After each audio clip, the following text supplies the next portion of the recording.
Yo, salut tout le monde, moi c'est Kevin, pour ceux qui me connaissent déjà, et pour les autres, eh bien, bienvenue sur cette nouvelle chaîne dédiée à la vape. Alors, sur les réseaux, j'ai posé quelques questions, j'ai fait surtout des sondages pour savoir si, pour vous, il y avait un réel intérêt de créer une nouvelle chaîne YouTube de vape ou non. Les retours ont été, dans la plupart du temps, positifs, et d'autres ne trouvaient pas cela intéressant. Bon, j'ai décidé tout de même de me lancer sur cette création de chaîne dans la joie et la bonne humeur. Le but du jeu n'est pas de faire de la copie ou de l'ombre à certains.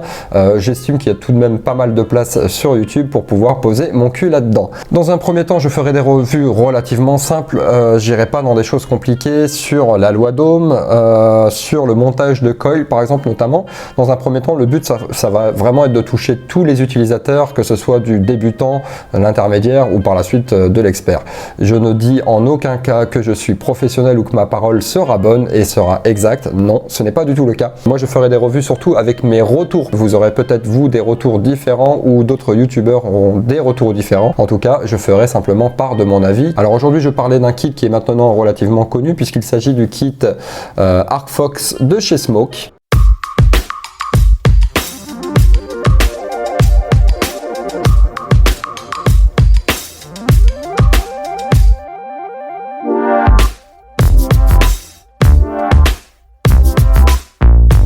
Donc il y a eu pas mal de revues déjà dessus. Je vais essayer de la faire à ma façon, à ma sauce, si la mise au point veut bien se faire, merci. Donc voilà, c'est un kit qui est accessible financièrement. Je crois qu'on est dans les 60 et quelques euros. À revérifier, je remettrai un lien directement de quelques boutiques. Donc au niveau du packaging, ça se présente ainsi. Donc on voit la marque en haut comme on a l'habitude de voir. Donc il y a une chose qui est assez frappante sur le côté, c'est le IP67. Et ça, c'est surtout le 1, 2, 3, 4. Dis donc, il veut pas me faire la mise au point. Donc le packaging est comme ça. Personnellement, qu'il soit brillant, qu'il soit noir, jaune ou vert, je m'en bats les totalement. Je le dis clairement, moi ce que je veux c'est la qualité de mon produit qui est à l'intérieur. On y trouve donc sur le côté les informations de la box. Donc sur le côté on y retrouve la contenance, le fait que ce soit des résistances en mèche, contrôle de température, la puissance de 230 watts, qu'il y a tout de même un grand écran et que celui-ci est rechargeable en USB type C, et ça c'est plutôt bien. Sans grande surprise, vous allez voir, je n'ai pas la box puisque elle est juste ici à côté de moi et c'est ma box que j'utilise tous les jours. Donc on y retrouve dedans le manuel d'utilisation qui a aussi l'avantage d'avoir une partie en français. Là, donc ça c'est plutôt une bonne chose, c'est pas toujours le cas, donc c'est toujours appréciable. Petit carton qui vous indique de faire attention avec vos accus au niveau de vos wraps, au niveau de la sécurité, et le scratch code pour vérifier si votre cigarette électronique est authentique. Un câble USB type C, donc ça c'est plutôt cool. Après il est relativement court mais ça peut quand même dépanner par exemple dans votre voiture avec le chargeur allume-cigare. Une petite pochette avec vos des joints de remplacement, donc c'est minimaliste, même amplement suffisant. Et on a un deuxième Pyrex bulb qui est juste ici si vous cassez le vôtre, donc c'est plutôt une bonne chose. Voilà pour le tour de la boîte. Et maintenant on va s'attaquer donc à la box. Ouais, c'est pas celle-ci que j'utilise là.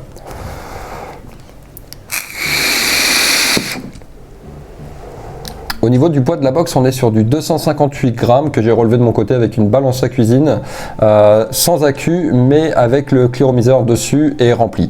Quand je rajoute les deux accus, du coup, j'arrive à 100 grammes de plus, donc 300, quasiment 360. Je vais commencer directement par la trappe à accu. Alors j'avais peur au niveau de ce système-là, hop là, j'avais peur au niveau de ce système-là parce que j'ai un peu de mal avec les systèmes à trappe, parce que dans mon cas, généralement, ça casse souvent au niveau de la languette et je me rends compte aujourd'hui, après quelques mois d'utilisation, que je n'ai pas ce problème avec celle-ci. En revanche, la trappe est relativement dure, je ne peux pas la fermer à une main, il faut vraiment que j'y aille avec les deux doigts. Oh, juste un doigt. Vous voulez pas un whisky d'abord? Et des fois j'ai même du mal à la fermer, enfin la languette ne se referme pas correctement. Ça c'est dû surtout au niveau du joint qui est sur le côté, qui permet de faire l'étanchéité. Donc les pins directement, les plots qui sont montés sur ressort au niveau des accus, plus les joints qui sont sur le contour, rend difficile la fermeture de la trappe à accu. En revanche, pour l'ouverture, il n'y a aucun problème, on appuie dessus, ça s'ouvre correctement. Bon, jusqu'à présent, ça tient tout de même relativement bien, j'ai pas noté de soucis, ni d'usure, ni du jeu. En parlant de jeu, je vais faire vite fait une petite parenthèse sur les boutons. On a aucun jeu dessus, ça ne bouge pas d'un pet.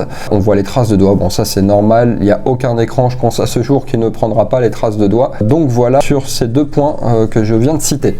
On va passer sur l'aspect de la box en général. Au niveau de la prise en main, déjà je la trouve excellente. Je suis vraiment adepte des touches Fire comme ça directement sur la tranche. Je trouve que c'est hyper intuitif, c'est simple, hein. On vient pas chercher le bouton sur le côté ou faire contorsionner au niveau de son doigt. Au niveau de la prise en main, voilà, ça dépasse pas en dessous. Bon, après j'ai quand même des grandes mains, hein, mais voilà, c'est assez pratique. Je vais pas parler au niveau du gabarit, j'ai pas mesuré. Il y a pas mal de youtubeurs qui en parlent au niveau des dimensions si vous cherchez à les avoir. On va l'allumer, donc on clique 5 fois comme la plupart des box sur le côté.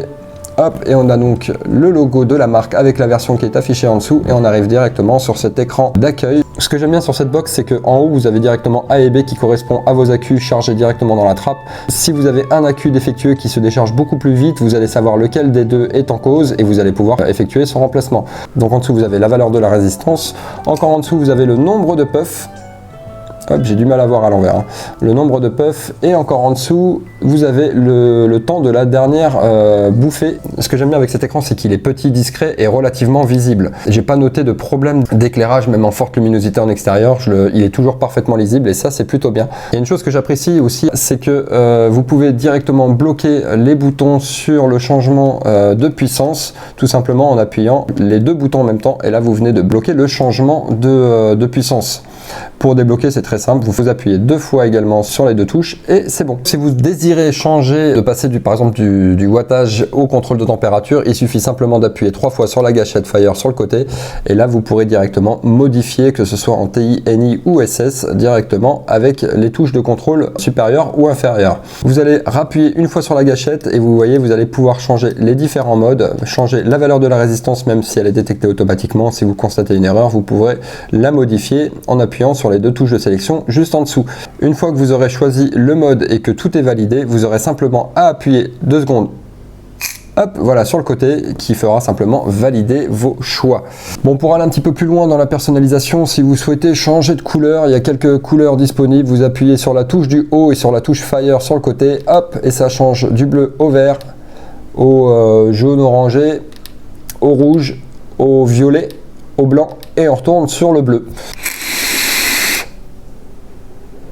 Alors on va faire le tour des points positifs et des points négatifs maintenant. Ce que j'apprécie avec le recul, ça va être sa qualité de fabrication et ses finitions qui sont vraiment impeccables. Je trouve que Smoke s'est amélioré. Honnêtement, au départ, j'avais un peu de mal avec les box Smoke. Je trouvais qu'elle faisait relativement cheap au niveau de la qualité et je trouve qu'ils se sont quand même très nettement amélioré avec le temps, surtout en rapport qualité-prix.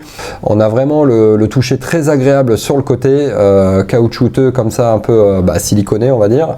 La prise en main est bonne, ça ne glisse pas. Les coutures sur le côté, voilà, je la mets vraiment tout le temps dans la poche, dans la voiture avec les clés, ne s'abîment pas. Les finitions sont relativement bonnes. Le pas de vis, ça passe nickel. J'ai pas du tout de soucis avec cette box là. Et voilà. Son étanchéité IP67. Le seul point négatif que je trouverais sur cette box, ça va vraiment être sa trappe à accu sur sa fermeture qui est relativement dure à clipser. Juste un doigt. Voilà ce que je peux vous dire simplement sur cette box. Pour ceux qui hésitent encore, selon leur budget, je peux vous recommander. Pour moi, c'est un très bon produit. Vous pourrez y mettre l'éclairot que vous voulez à peu près dans l'ensemble. Voilà ce qu'on pouvait dire sur cette box. Voilà, cette vidéo touche déjà à sa fin pour cette première. J'espère que celle-ci t'a plu. Si c'est le cas, n'hésite pas à liker, à partager, à t'abonner sur cette chaîne pour ne rien louper des prochaines vidéos. Comme je vous disais en première partie de la vidéo, aujourd'hui j'ai commencé simplement par quelque chose de relativement simple sur mon avis personnel. Par la suite, selon vos retours bien entendu, je ferai évoluer cette chaîne. J'espère vous dire à très vite. C'était Kevin. Allez, ciao.